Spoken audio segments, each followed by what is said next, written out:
Can we do these exercises outside in nature? And how important is it to have the feet together? If I'm standing pretty close feet, you don't have to. Just use your feet in a way that you stand, that the feet are as broad as your shoulders. If you stand like this, you activate a different energy. And if you stand very small, then you are activating more the light energy. So rather stand with the feet close to each other than broad, but a very good way is just to have them parallel.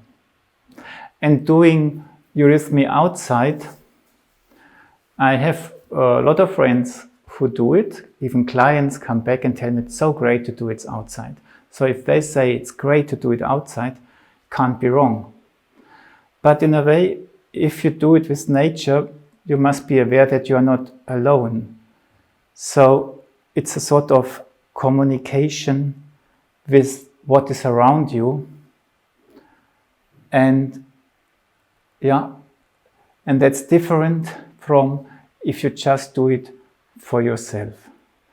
So I would suggest try, experiment, and find out what's a good way, because you can lose yourself and you can win from it. It's always a question of the attitude with how you are doing it.